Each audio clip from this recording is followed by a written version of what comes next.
산맥에서 하이킹을 하는 나. 여름이라 지역 전체가 좀 건조하고 황량하다.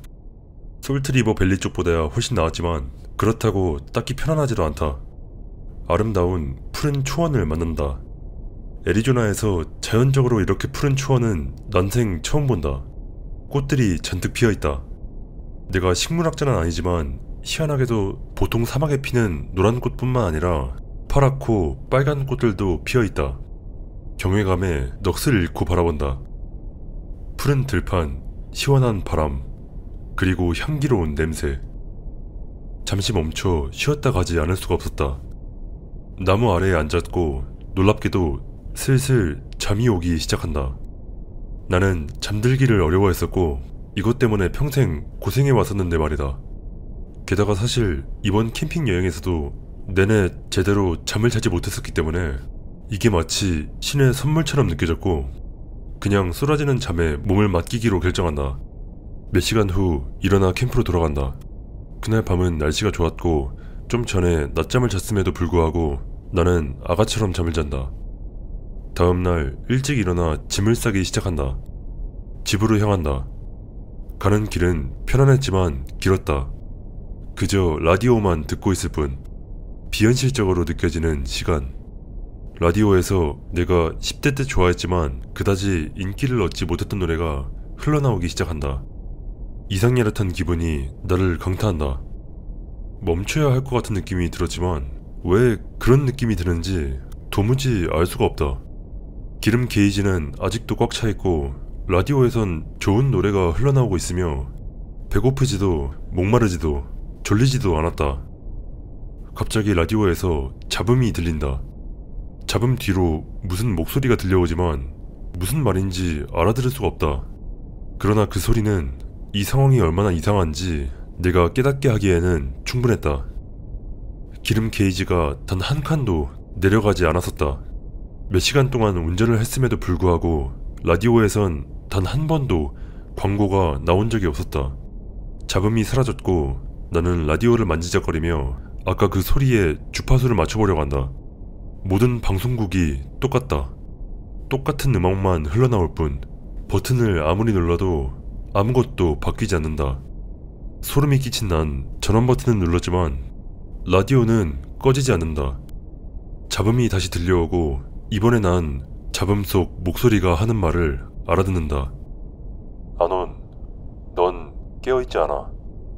갑자기 나는 애초에 일어났던 적이 없었다는 것을 깨닫는다. 이 모든 건 꿈이었던 것이다. 그 들판에서 눈을 뜬다. 입이 바짝 말라있고 백가죽이 등에 붙은 것 같았다. 피부가 아프다. 햇볕이 몇 시간 동안이나 나를 비추고 있었던 것이다. 코에 물집이 생겨 있었다. 들판은 여전히 거기에 있었다. 하지만 꽃들은 모두 죽은 것들에게서부터 자라나 있었다. 엘크와 사슴, 그리고 곰, 모두 꽃으로 뒤덮인 채 그저 햇볕 아래에서 썩어가고 있었다. 끔찍한 냄새에 내 몸은 구토를 하려 했지만 심각한 탈수 상태였던 난 그저 헛구역질만 한다. 기력이 없다. 머리가 쿵쿵 울린다. 배가 너무 고팠지만 먹는다는 행위를 생각하는 것만으로도 욕지기가 치밀었다. 이제는 뜨거워진 물병에서 물을 한 모금 마시고 비틀거리며 캠프로 돌아간다. 일단 먼저 수분을 충분히 섭취하는 데 집중한 다음 음식을 먹으려 시도한다. 햇볕에 타버린 피부는 바람만 스쳐도 아파온다. 내가 그 들판에서 얼마나 오랜 시간을 보냈는지는 모르겠지만 아주 기나긴 시간이었으면 분명했다. 힘겹게 내 물건들을 챙겨 돌아가기 시작한다. 첫 번째로 만난 주유소에서 나는 그저 도대체 오늘이 며칠인지를 물어보기 위해 안으로 향한다. 알고 보니 나는 그 들판에서 이틀을 보냈던 것이다. 그 사막이 나를 바짝 익혀버리기 전까지 얼마나 버틸 수 있었을지 모르겠다. 그게 무슨 이상한 포식 식물 같은 것이었는지 아니면 귀신이 득실거리는 들판이었는지 뭔지는 아직도 확신할 수 없지만 지금까지도 난 야생화를 보면 조금 긴장하곤 해.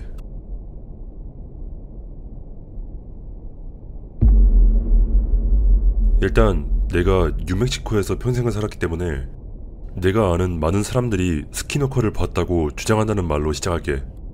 대충 우리 지역 명물 같은 거야. 하지만 나바호족에게 그것들에 대해 물어보면 그들은 그 질문과 그에 뒤따르는 모든 말들을 완벽하게 무시하거나 백인들은 그게 전설 속의 이야기라고만 생각하지 라는 식으로 웃어 넘기곤 해. 아무튼 이게 스키노커에 대한 나의 이야기야. 우리 아버지는 뉴멕시코 파밍턴에서 소규모 배달 회사를 운영한다.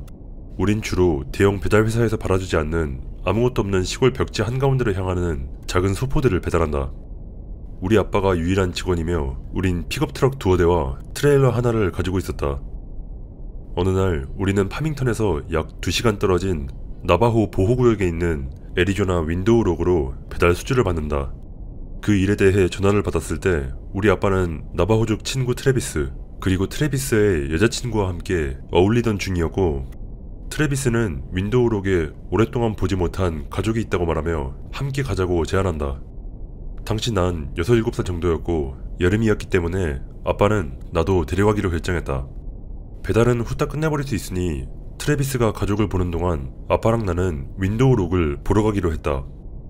아빠의 트럭은 화물로 가득 차 있었기 때문에 트래비스와 우린 차를 나눠 타고 가야 했고, 서로 간에 소통할 수 있도록 무전기를 몇 대 챙긴다.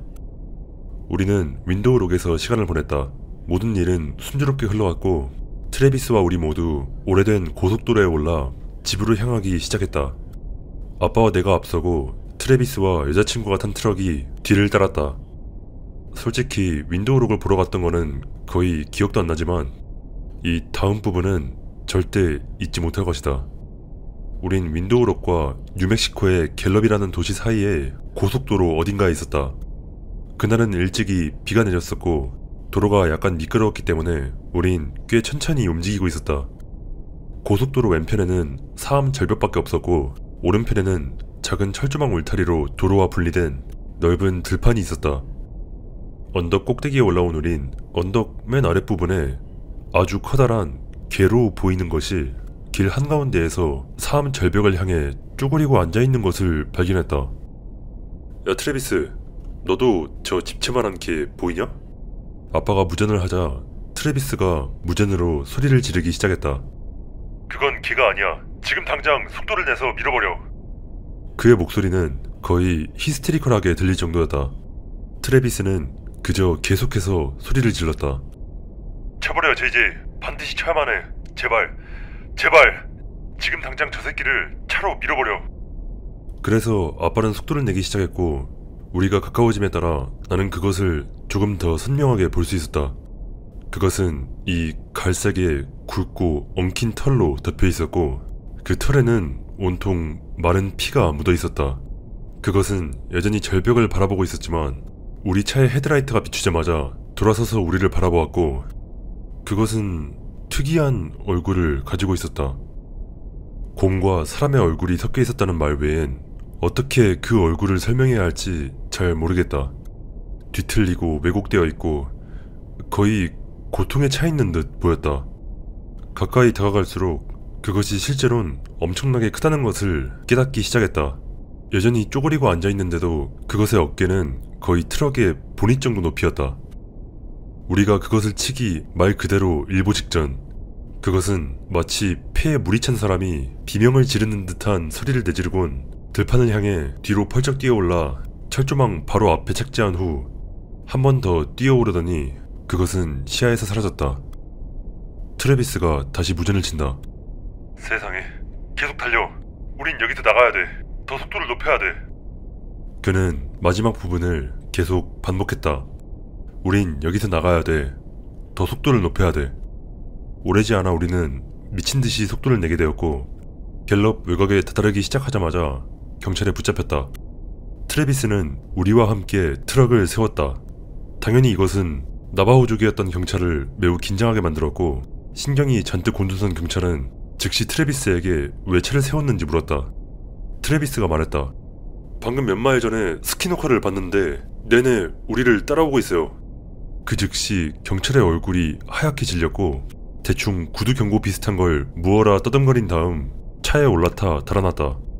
그리고 우리 역시 그렇게 했다. 그날 밤 우리는 더 이상 아무것도 보지 못했지만 집에 도착했을 때 트래비스는 우리에게 그것을 쫓아낸다고 하는 나바호족 부적 같은 거를 쥐어주기 전까진 우리를 내보내지 않으려고 했다. 그래서 내 스키노커 이야기는 여기까지야. 길어서 미안. 읽어줘서 고마워.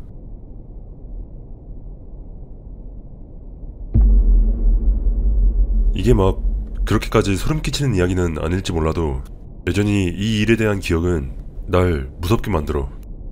그린 텍스트는 처음 해봐서 방법이 좀 틀렸다면 미안. 글로 써보는 건 처음이라 최대한 구체적으로 써보도록 노력해볼게. 요약. 콘서트가 끝난 후 나와 내 친구를 무료로 호텔까지 태워다준 상상 속의 착한 사마리아인의 환각을 봄. 작년 9월 3일에 나와 친구 A는 볼티모어에서 열리는 카펜터 브루트의 공연 티켓을 구한다. 우린 볼티모어로부터 남쪽으로 5시간 떨어진 곳에 살기 때문에 공연이 끝난 후 머물 호텔을 예약해 놓았었다.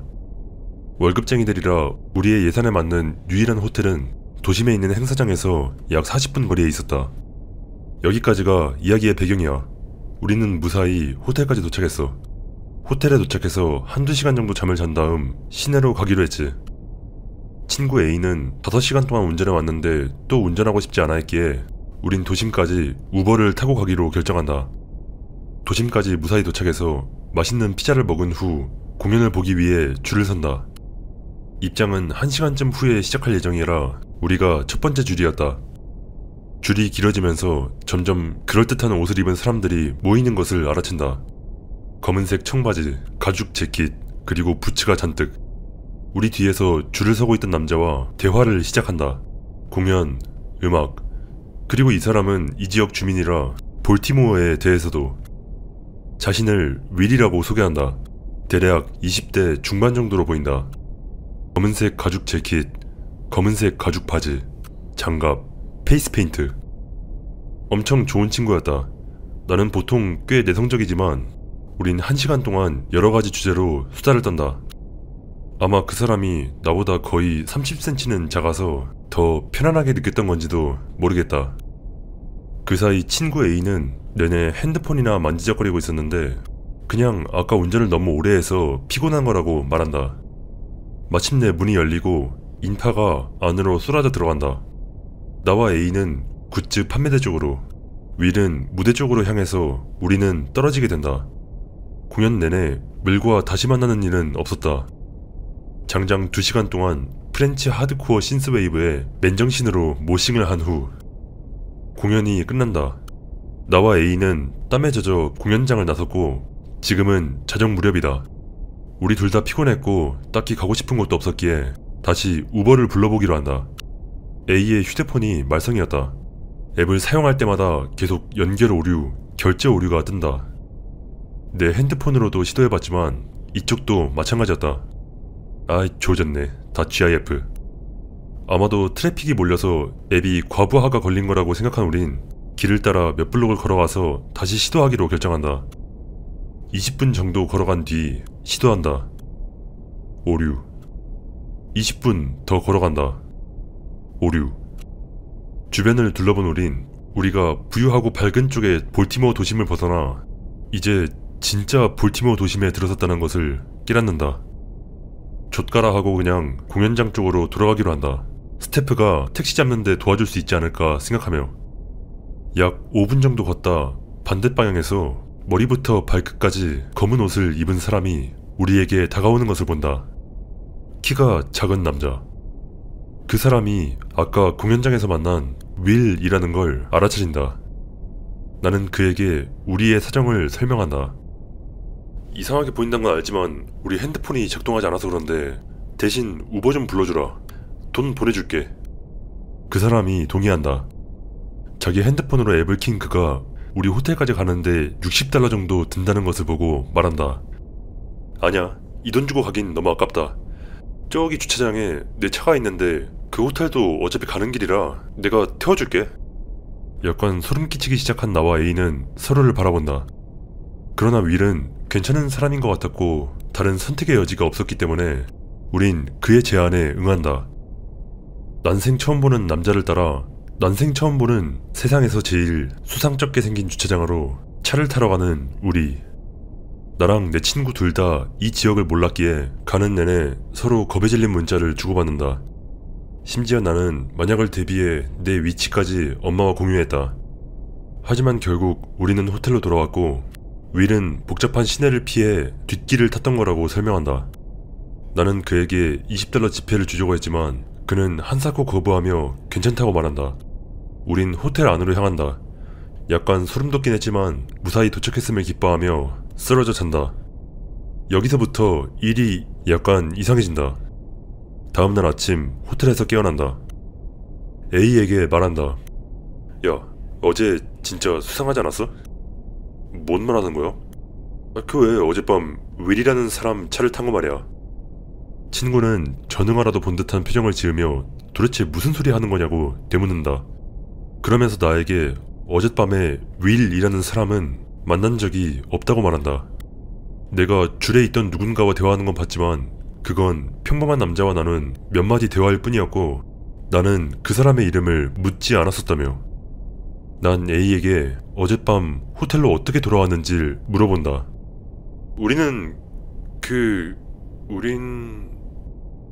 A는 호텔로 돌아오기까지 기억이 없다고 말한다.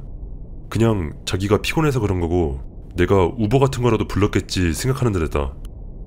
우리 둘 다 그날 밤 실제로는 무슨 일이 일어났던 건지 전혀 알지 못했다. 우리가 강간이라도 당했던 걸까? 아님 초자연적 현상 같은 걸까? 올린 사진은 우리가 차에서 내리기 전 그 윌이 나에게 준 미니디스크야. 그는 자기가 플레이어를 가지고 있지 않아서 쓸모가 없다고 말했어. 근데 어느 순간 내가 잃어버렸던 것 같아. 왜냐하면 다음날 아침에 어디에서도 찾을 수가 없었거든.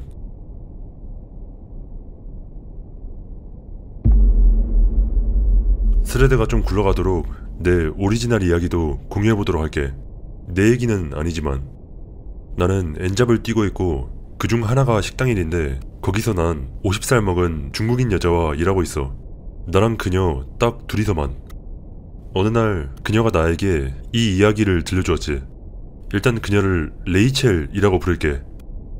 30년 전 홍콩. 레이첼은 여동생과 함께 물류창고에서 일한다. 업무 시간은 길고도 힘들었다.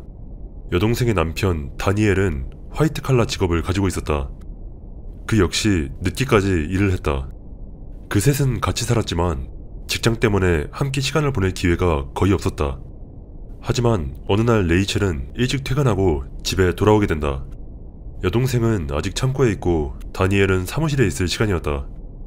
그러나 설거지를 하던 레이첼은 뭔가 으스스한 기분이 들어 돌아선다. 다니엘이 주방에서 걸어 나오는 것을 본다. 그가 들어오는 소리조차 듣지 못했었고 또한 그는 인사 한 번을 하지 않았는데 이는 매우 그답지 않은 행동이었다. 레이첼이 그를 부른다. 다니엘은 그녀를 무시하고 모퉁이를 돌아 시야에서 사라진다. 레이첼은 손을 닦은 후 그를 쫓아가고 다니엘이 이제 복도 저 끝에 서 있는 것을 본다. 다시 다니엘을 불렀지만 다니엘은 계속 걸어간다. 방향을 바꿔 자신의 침실로 들어간다. 내내 레이첼은 그를 뒤에서만 보고 있었다. 이제 짜증이 나는 그녀는 도대체 그런 식으로 행동하는 이유가 뭔지 따지기 위해 그의 방으로 달려간다. 하지만 방은 비어 있었다. 자신을 놀리고 있다고 생각한 레이첼은 방을 뒤져보았지만 그곳엔 아무도 없었다. 집의 나머지 부분도 죄다 찾아봤지만 집에는 레이첼 혼자였다. 그 후 레이첼은 자기가 본 것을 여동생에게 말한다. 동생 역시 그것을 보아왔었다. 그 둘은 다니엘에겐 말하지 않기로 결정한다. 그 후로 가끔가다 그 두 번째 다니엘이 어떤 방 안으로 사라지는 것을 목격했지만 그냥 무시한다. 레이첼은 엉터리 영어로 이런 종류의 일은 이야기하면 불운이 찾아온다고 여겨지지만 하도 오래전에 일어난 일이다 보니 이젠 더 이상 신경 쓰지 않는다고 나에게 설명했었어. 그 식당에서 난 아침 근무로 일하는 다른 여자인 제닛과 친구가 되게 되었어. 그녀 역시 투잡을 뛰고 있고 자기의 다른 직장인 패스트푸드점은 귀신이 들린 것으로 유명하다는 얘기를 갑자기 하더라. 사람들이 항상 무언가를 보고 듣고 한다며. 그 종류는 다음과 같아. 재채기와 기침소리, 깊게 한숨을 내쉬는 소리, 주방 뒤쪽에서 빠르게 움직이는 발소리. 제닛은 특히 발소리에 대해 자세히 설명했어. 그녀가 말하길 발소리가 긴박하게 들렸고 때로는 농구장에서나 들릴 법한 삑삑대는 소리까지 냈다고 해. 또한 그녀는 실제로 몇 년 전에 요리사 중 한 명이 자살을 했다고 설명했어. 그 요리사는 아내가 자기 동료와 잤다는 것을 알게 된 후 차를 몰고 나가 고속도로에서 160을 밟다가 죽었고 그 후로 그곳을 떠난다는 듯해. 그 끔찍한 일을 겪고도 그런 식으로 떠돌아야 한다니 불쌍하지. 아무튼 그건 이 이야기를 위한 작은 배경 설명일 뿐이었고 이야기는 이래. 제닛의 다른 직장에서는 사람들이 돌아가면서 마감을 한다. 마감 인원은 30분 더 머물러야 하며 그 사람은 그동안 완전히 혼자가 된다. 제일 마지막으로 하는 일은 불을 끄는 것이다. 그게 마감 일 중 최악인 부분이었는데 왜냐하면 불을 끄고 난 후부터 건물을 나갈 때까지 뒤에서 누군가의 발소리가 따라붙기 때문이었다. 어쨌든 어느 날 밤 떠날 준비를 하고 사무실을 나서던 제닛은 주방에서 어떤 형체를 발견한다. 누군가 5분 뒤로 걸어가는 것 같았다. 유니폼을 입은 누군가가. 하지만 제닛은 자신이 혼자라는 사실을 알고 있었다. 또한 건물의 문도 전부 잠겨 있었기 때문에 아무도 들어왔을 리 없다는 것도. 긴장한 채 그녀는 내부를 전부 확인해봤지만 아무도 없었다. 소름. 제닛은 서둘러 불을 껐고 빠르게 문을 나선다. 나가는 내내 발소리는 그녀를 따라오고 있었다. 여기까지야. 난 개인적으로 이 이야기가 흥미롭다고 생각했어. 여기서도 마음에 들어하는 사람이 또 있겠지. 레이첼의 남편은 올해 급작스럽게 세상을 떠났다. 그는 말 그대로 매우 튼튼한 몸을 가지고 있었는데 어느 날 오후 갑자기 그냥 쓰러져 죽어버렸던 것이다. 레이첼은 장례를 치르고 애도할 시간을 갖기 위해 휴가를 낸다. 그 후 돌아온 레이첼은 그 일 때문에 꽤나 수척해진 모습이었지만 그 외엔 멀쩡해 보였다. 빨리감기에서 따분했던 어느 날 밤 레이첼과 나는 함께 일하고 있었다. 그녀는 남편이 세상을 떠난 후 처음으로 남편에 대한 이야기를 꺼낸다. 그녀는 궁금증을 자아내는 발언을 한다. 나 그 사람에 대해서 꿈조차 꾸지도 않는 거 있지. 당시에 난 희한한 걸 신경 쓴다고 생각했었다. 일주일쯤 지난 후 레이첼이 나에게 말한다. 나 드디어 남편에 대한 꿈을 꿨어. 그녀가 나에게 말한 내용은 더도 덜도 말고 딱 다음과 같다. 남편과 나는 둘 다 거대한 공간에 있었어. 마치 공항 같은. 그리고 그는 후다닥 서두르고 있었어. 어딘가 급하게 가야 할 때라도 있다는 듯이. 나는 울면서 그를 따라가고 있었고 나는 그에게 물었어. 왜 날 보러 안 와? 왜 당신이 괜찮다는 걸 알려주러 오지 않는 거야? 보고 싶었어. 남편은 자리에 멈춘 다음 그녀에게 설명한다. 나는 돌아갔었어. 나는 당신을 보기 위해 여러 번 돌아갔지만 당신이 날 보지 못했던 거야. 그리고 나는 이제 가야 해. 이 지루했던 늦은 밤 레이첼의 이야기는 나를 오한이 들게 만들었다. 나에겐 뻔한 메시지처럼 보였다. 나는 남편이 레이첼에게 메시지를 남기려고 이승과 저승 사이를 맴돌았지만 그녀가 그것을 알아차리지 못했던 게 아닌가 하고 생각했으나 그녀에게는 언급하지 않았다.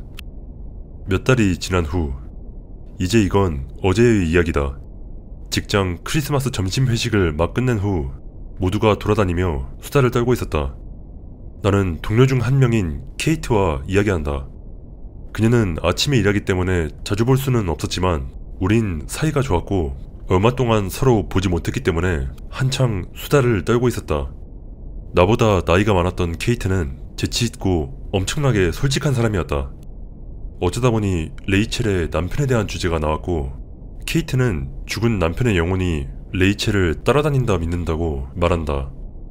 그냥 그렇게 그녀는 나한테 툭 털어놓았고 그게 무슨 말이냐고 되묻는다. 이에 케이트는 나에게 몇 가지 이상한 일화들을 이야기해준다. 케이트에 대해서 빠르게 설명하겠다. 케이트는 레이첼의 남편을 알고 있었다. 그녀는 그가 죽은 후에 자신의 꿈에 나타났다고 말했다. 꿈에서 그는 그녀에게 급히 무언가를 말하는 듯 했지만 그 말은 희미하게 들렸다고 한다.